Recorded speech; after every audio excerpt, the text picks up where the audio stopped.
the CNN presidential debate just wrapped up. Let's get right into our America's Vote 2024 post-show coverage. I'm Mychael Schnell. With me here at the desk is The Hill's national politics reporter, Julia Manchester. Thanks so much for joining us. Of course. Good to see you guys. And we're going to dive right in right now with Decision Desk HQ's Scott Tranter. Scott, just off the top, what were your thoughts, your takeaways from tonight's debate?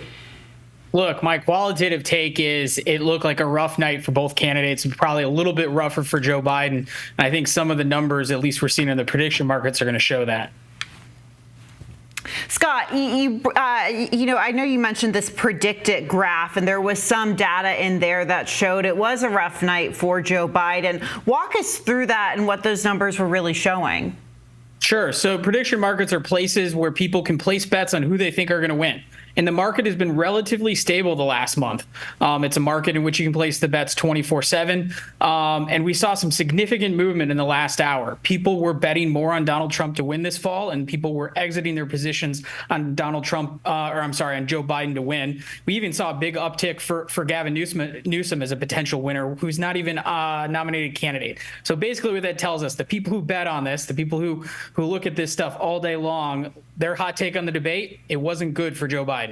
Scott, I want to ask you something that sort of jumps off this point right now that you're making. There was a tweet out from Dave Wasserman from Cook Political Report, and he said, quote, "This debate making abundantly clear that Biden's insistence on running for another term, when 66% of voters in our swing state poll believe it's likely he won't be able to finish a second term, has gravely jeopardized Dems' prospects to defeat Trump." It sort of seems like you're talking about that idea right there, that a lot of Democrats are concerned based on President Biden's performance tonight about having him at the top of the ticket. That's what you're saying, essentially, is that what you're seeing that in the early numbers coming out of tonight? Exactly. That poll was taken over the last couple of weeks pre-debate. So that worry was there before we even saw this. And I think the data we're getting out of Predicted is just more data to support the fact that those 66% of Democrats, their worry was founded. And I think we're going to see that number grow when they go back on the field in the next week or so, like I know Cook will. You know, Scott, Biden opened the debate. He sounded very raspy, shaky. It was hard to understand him at points. And he seemed to, as the debate went on, sort of get into the swing of things, get a groove on, if you will. In the middle of the debate, NBC News' Kelly O'Donnell reported that two sources told her the president had a cold. The Hill later confirmed that. But I'm curious, those first 20 minutes of the debate, how much do those matter, and how detrimental are they for Biden going forward? As you know, those first 20 minutes are everything. I'm going to take my math nerd hat off. I'm going to put my former campaign operative hat on. You just don't say that unless it's going bad for your candidate. And if he really did have a cold, which he probably did, you say that before. That is some test driving of the spin from the Biden campaign. And look, when we look at the TV viewership numbers tomorrow, we're going to see that the first 20 minutes are probably the most watched of the debate. And we're going to see the viewership decline as the 90 minutes goes on. So, for Joe Biden, his moment there was the first 20 minutes, as you note, and that's going to set the tone for all the coverage tomorrow and at least people's first impression. Yeah, Scott, look, the conversation that's always had around these debates is folks saying that debates don't actually matter, right? That the American public doesn't actually tune in and that they don't actually make a difference in terms of what voters are thinking when they head to the polls. I think another factor that some folks were talking about in this circumstance was the fact that the debate is coming a little over 4 months before Election Day, which is an eternity in politics. Historically speaking, do debates have that much of an impact on how voters feel when they head to the ballot box? And what's your take on the fact that we're still a little more than 4 months out, which, like I mentioned, is an eternity in Washington? Look, eternity is the right way to put this. As Julie and I were talking earlier today, 4 months out, this is the first time probably in a modern American presidential campaign, certainly the last 20, 25 years, where we've had one this early. I think you're going to see a lot of commentary about how this happens just to be a couple weeks before the Democratic convention, which is an interesting point that's probably going to be a little more prescient after this debate. Look, both campaigns agreed to this. No one forced Joe Biden or Donald Trump to do a debate this early. They both agreed to it. They both went into it open eyes, and it was a gamble, and we're going to see who it pays off for. But the early take is it looks like Donald Trump performed as he needed to, and Joe Biden's going to have some post-debate spin to do. You know, Scott, one of the most talked about moments from the debate was Joe Biden. I believe he was talking about Medicare, Medicaid, healthcare, in the beginning, and he appeared to freeze up on stage. And, the three of us know that, a 2-3 second delay or freeze is an eternity in television. But for Biden, someone who's really been under pressure when it comes to his age, his mental acuity, this seemed to be pretty major in terms of the reaction. Guys, I think we have the clip. Let's take a look. Making sure that we're able to make every single solitary person eligible for what I've been able to do with the with the COVID. With dealing with everything we have to do with. Look. So, the Biden campaign's been talking about these cheap fakes and talking about deceptively edited videos, saying they don't tell the whole story. But, this clip, it's there. How do they work around this? It's really hard to work around. And look, I believe that moment came in the first 30 minutes of the debate. Yeah. So to your point, that's early on. And look, Joe Biden later on the debate noted that he's been, a candidate who's been on a presidential debate stage like this before. He's been winning races for 20 or 30 years, or 30 plus years now, actually. So this is a moment he should be able to rise to. He can't say, hey, this is my first time on the debate stage. This is my first time under the limelight. So, he sets the stage for himself. And as you pointed out, that's an unedited, unadulterated clip. We don't need any of the fake deep fakes or anything we see on the internet to characterize that for us. Right. And Scott, we've talked about Biden a lot, but I want to move to former President Trump. The question of the day going into this was, which version of Trump were we going to get? And I think compared to that first 2020 debate we saw during the last election, he was a bit more calm. There were some moments of tension. He did get a little, sassy with Biden, I guess, if you want to call it that. Do you think this was teleprompter Trump, or do you think he struck a balance between the normal, aggressive, combative Donald Trump and, the calm, cool, and collected Trump? Look, I think he was much calmer and collected than a lot of us thought he was, even at times asking, Jake Tapper and Dana Bash if he can respond, right? Like, that's not something he's done in past debates. He's polite. He was on cue. He even had what I thought was the best quote, out of a presidential campaign. I don't think it's true, but he said, look, I didn't have sex with a porn star. I don't know how he doesn't get news, certainly win some campaign debate or some debate bingo cards there.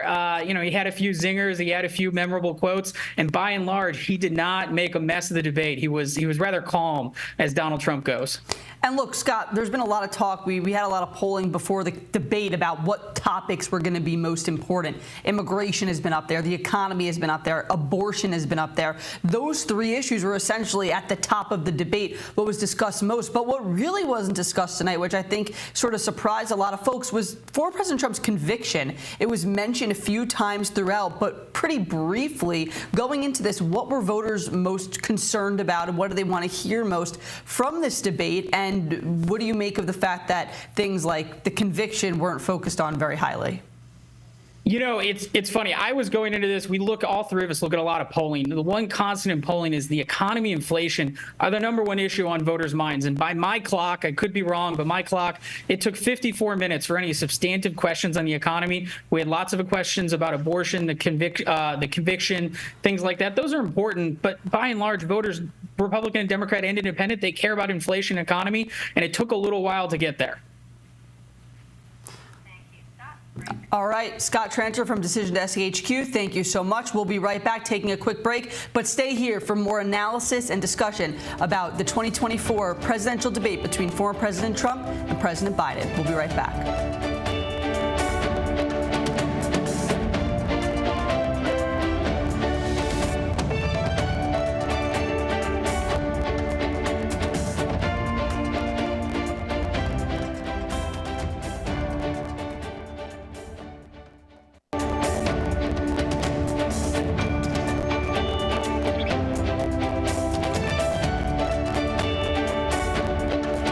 Welcome back to America's Vote 2024. We're heading now straight to Atlanta, where The Hill's senior staff writer and the White House columnist Niall Stanage has been on the ground at the debate site all night. Niall, thank you so much for joining us. say something that's weird, and I'll find out. And tell us, Niall, you're right there. I believe you're in the spin room right now. Tell us, what were your main takeaways from tonight's debate?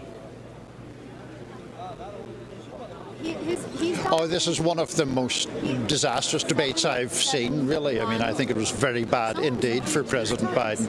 It was a halting performance. I think it has actually created the situation where people are now newly cognizant of the fact that there could be a push to replace even President Biden as the Democratic nominee. It was a very bad night for the president. You know, I think we're having a little trouble hearing Niall right now, guys. I think I'm just going to turn to Mychael right now.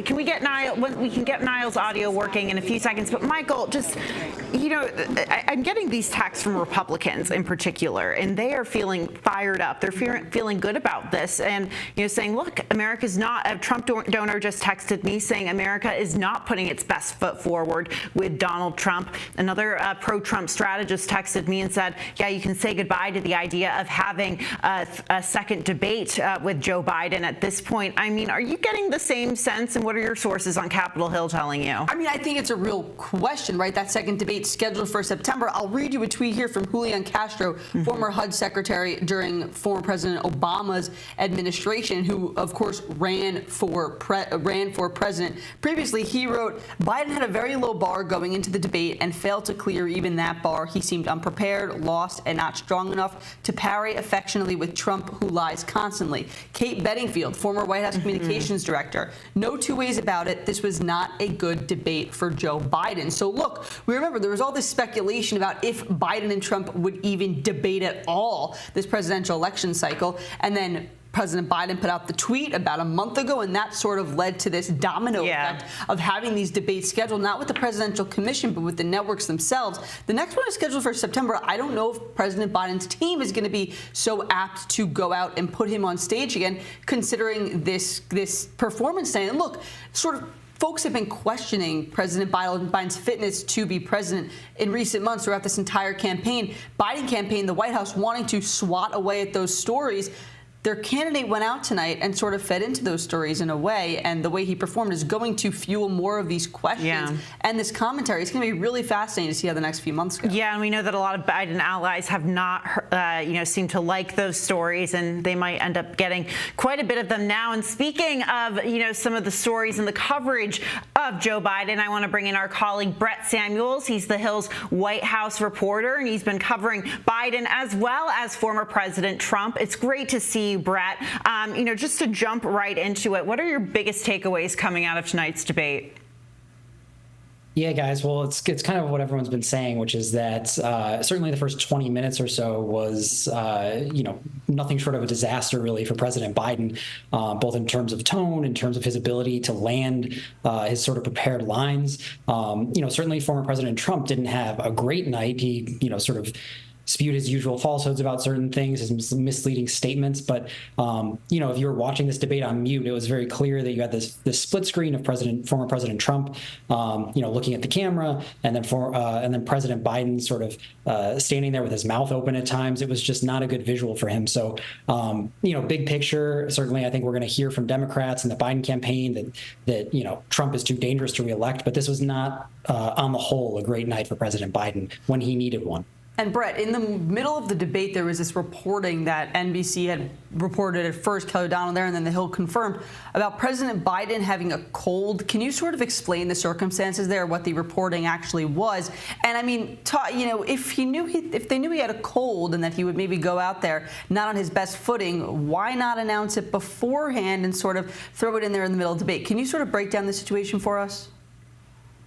Yeah, certainly, President Biden came out, and within the first couple answers, that was all the chatter was, his voice sounds raspy. Is he okay? What's wrong with him? And then sure enough, the White House and the Biden campaign, about 30 or 40 minutes into the campaign, or into the debate, came out and confirmed essentially, that the president has a cold. That's what they're saying. That's, explaining sort of the raspiness in his voice. But to your point, Michael, that's the big question, I think, is, why not put that out sooner? Yeah. Certainly, people went in with certain expectations about President Biden. He'd spent an entire week at Camp David huddling with advisors leading up to this debate. There was this expectation he'd be well prepared, locked in for this debate. And then he comes out with this issue that the White House officials attribute to a cold. So certainly it's a valid reason, I think, but it's also going to be seen by many as sort of an excuse and spin that came after the debate had already begun.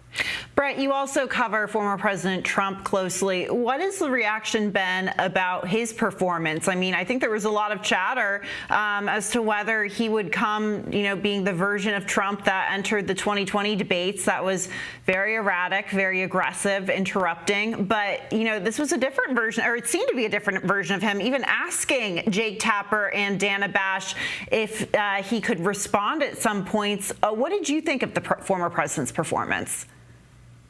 Yeah, that's been sort of Trump's problem for the last, 8 years, you could say, is this idea of tone, his delivery, his presentation in these moments where everyone is watching. Certainly in 2016, you had that viral moment of him sort of stalking Hillary around the stage. In 2020, obviously, he interrupted President Biden and Chris Wallace dozens of times in that first debate, and that really hurt him with viewers and the public. This time, on the one hand, you had the mics that were muted when he wasn't talking, which probably played into his hands some in case he was grumbling or trying to interject. That wasn't picked up on TV. But on the whole, as you mentioned, Julia, he was asking moderators if he could follow up on certain points. He was certainly not answering every question directly. We saw former President Trump dodge questions about climate change, about childcare, even about whether he would accept election results. But at no point was he yelling at moderators. Was he yelling at President Biden?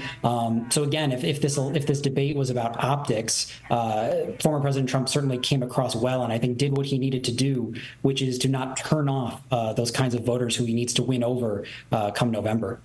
And Brett, there was the concerns about President Biden in the first 20, 30 minutes. He was then later in the debate asked about these concerns that have swirled for months now about his age, about his mental acuity. And then we had this back and forth between President Biden and former President Trump. We have a clip of it. We'll play it and then talk about it on the other side. This guy's 3 years younger and a lot less competent. I think that look at the record. Look at what I've done. Well, I took 2 tests, cognitive tests. I aced them, both of them, as you know. We made it public. He took none. I'd like to see him take one, just one, a real easy one.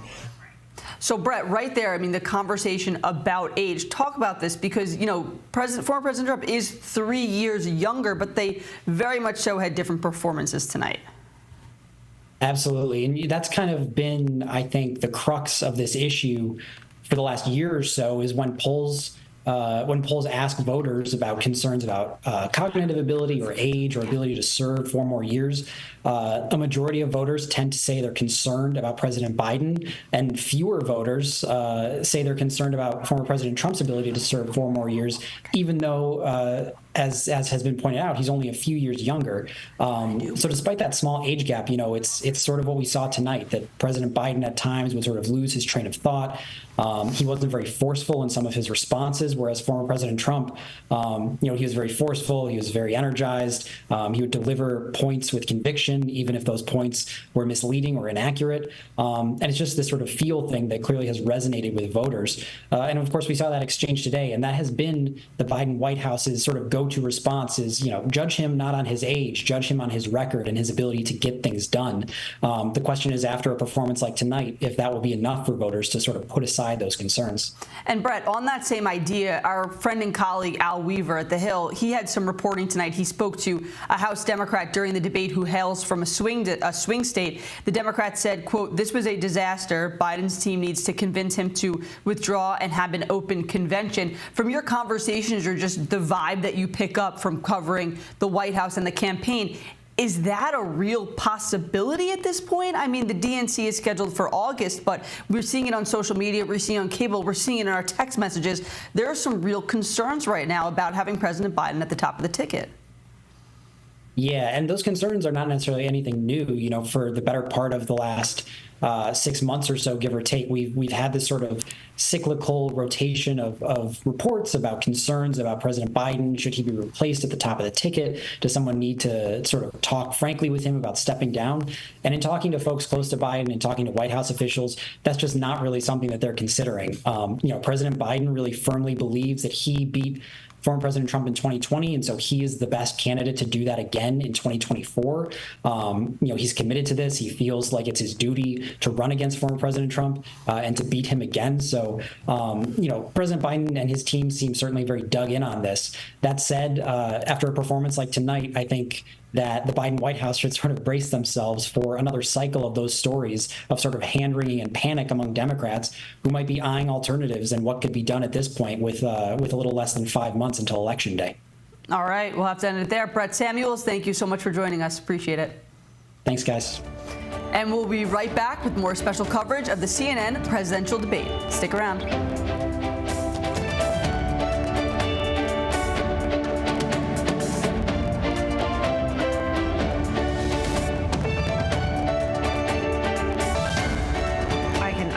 It's fine.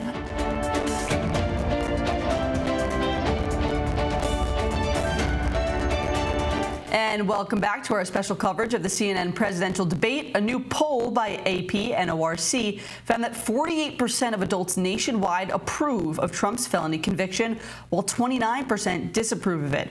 21% of respondents said neither. Let's bring in now the Hill's courts and legal reporter, Zach Schoenfeld. Zach, thanks so much for joining us. Good to be with you. So, Zach, there was a lot of questions going into this debate as to whether Trump's guilty convictions or guilty verdict would be brought up, or whether Hunter Biden's guilty verdict would be brought up. They were both mentioned during the debate, but it didn't really seem to dominate the discourse. I wanted to get your perspective from someone who's covered both of these trials. Yeah, what was really interesting to me, what I was watching for tonight, is the fact that a few days ago, the judge in Donald Trump's hush money case had lifted the terms of his gag order that had been restricting all of his public statements during the trial. So he was free tonight to go after witnesses in the trial. He could have gone off against Michael Cohen and Stormy Daniels. He also now has the ability to actually go attack the jury in this case, as long as he doesn't disclose their names or addresses. We didn't see him take that opportunity tonight. Instead, we actually saw him take aim at one category of people who he is still prohibited from talking about under the gag order. At one point, he was talking about how a senior Justice Department official had went over to the Manhattan District Attorney's office to go work on the hush money case. He is not allowed to talk about that official by name under even the partially lifted gag order. So it was really an interesting strategy of not taking advantage of his newfound freedom and still going after some of the targets who he's not really supposed to be talking about. Yeah, Zach, that's a great point there. But it wasn't just former President Trump's conviction that was discussed. It was also Hunter Biden's conviction that was brought up. Former President Trump mentioning that during the debate. We have a clip. We'll play it and discuss on the other side. The crimes that you are still charged with, and think of all the civil penalties you have. How many billions of dollars do you owe in civil penalties for molesting a woman in public, for doing a whole range of things, of having sex with a porn? 51 intelligence agents said that the laptop was Russia disinformation. It wasn't. That came from his son, Hunter. It wasn't Russia disinformation. He made up the suckers and losers, so he should apologize to me right now. The idea that I have to apologize to you for anything. I mean, what was your take there, Zach? Bringing in the Hunter Biden case, the former president, the current president has been very clear that, while he is the president, he's also a father and he's supportive of Hunter and proud of Hunter. But what was your take on how Hunter Biden was sort of used as part of this debate? Yeah, it's been really interesting to see the Biden campaign since Donald Trump's conviction of, this label of whether they're going to brand Donald Trump as a convicted felon. We saw Joe Biden on the stage tonight do that and mention the fact that Donald Trump is now a convicted felon. And then we saw Donald Trump throw that right back in Joe Biden's face, talking about his son. Now, Democrats all day long will say, one of the defendants we're talking about here is the presumptive Republican nominee, and the other person we're talking about is a private citizen who's not actually running for office. office. Joe Biden is not accused of wrongdoing in these criminal indictments for Hunter Biden. But you saw that played out there on the debate stage, where Donald Trump was able to really just try to turn the narrative and any branding that Joe Biden might have had on Donald Trump being a convicted felon. You just saw Donald Trump throw it right back in Joe Biden's face. Zach, in recent weeks, including today even, we've gotten some pretty major Supreme Court decisions on abortion. And obviously last week was the 2-year anniversary of the overturning of Roe versus Wade. President Biden, unsurprisingly, really hitting former President Trump on this. I thought it was interesting that Trump, hit back, trying to, in a way, I guess, flip this language of extremism on President Biden, talking about how Democrats like late term or are pushing for late term abortion. He, brought up former Virginia Governor Ralph Northam and his past comments on the procedure. I wanted to get your take on this. I mean, how do you think that messaging from President Trump in a post Roe versus Wade world, what do you think that messaging means going forward? Because we know that this has been a struggle for Republicans to message on this issue. Yeah, well, I'll say I did not have Ralph Northam on my bingo card tonight. But, I think for Donald Trump, abortion, as he and his campaign knows, is not necessarily a winning issue for this. And it's been clear from polling data of where public opinion stands on abortion. I think it was really interesting when the Supreme Court's decision in the abortion pill case had come up. This was pretty much right near the start of the debate. And Donald Trump had talked about how the Supreme Court justices had rejected a challenge that could have restricted the availability of mifepristone. Now, I should note that the Supreme Court's decisions didn't actually get into the merits of the pill. This was a case about legal standing. But Donald Trump said tonight he agreed with the decision. And I don't think he was really making that differentiation of legal standing versus the actual merits of the case. But he seemed to signal that he would not take action to restrict the abortion pill. So certainly was an interesting comment there. And as you were mentioning, trying to flip the script on Joe Biden and trying to portray him and Democrats as being the one as extreme on abortion on this really testy issue. And Zach, look, the conviction came up tonight. We have mentioned already that it didn't dominate the debate as was sort of expected, considering that conviction came less than a month ago, but it was definitely included in there. That's not the only legal proceedings surrounding former President Trump right now. There are 3 other indictments that are making their way through the legal process: the classified documents case, the federal January 6th case, and the Georgia January 6th case. Now, give us sort of an update there. There's no expectation still that we will get verdicts in those 3 cases before the election. Is that still the situation that we're looking at right now? Yeah, that's right. I mean, this window between now and November is really closing, and it seems at this point that none of these cases are in a position to still make it to trial before the election. Now, a lot of this will depend what the Supreme Court does in its last few decision days. They've got a big case about whether Donald Trump has criminal immunity. That is a decision that we didn't hear a whole lot about tonight. Interestingly enough, the Supreme Court has left that all the way until the end. They decided to not put it out. They had decisions this morning. They could have put it out. They didn't. So we don't have that yet. So that'll be the next puzzle piece of this. But at least as of now, even if they completely side against Donald Trump and his immunity claims, it still seems that those trials will not go before the election. But although Donald Trump's trials won't go before the election, what is interesting is we could see when we come back for the next presidential debate, which is scheduled for September, if all of the schedule stays as it is now, Hunter Biden will be on his tax trial in California when that debate is going on. So, we've survived one debate. When we get to that second debate, it's going to be really interesting to see what that dynamic is if Hunter Biden is indeed on trial then. Zach, I want to take a look forward in terms of messaging for President Biden. We know that President Trump in campaigning and during his first campaign in 2016, but also 2020, he talked about and campaigned on appointing conservative judges and justices to various courts, including the Supreme Court. And we've seen Democrats really step up their rhetoric on the Supreme Court, particularly in light of stories about Justice Samuel Alito and Justice Clarence Thomas. Are you getting the sense that Democrats and President Biden will start taking more of an aggressive tone on the Supreme Court, sort of trying to take that strategy that Republicans have used in the past and implement it in their own campaign?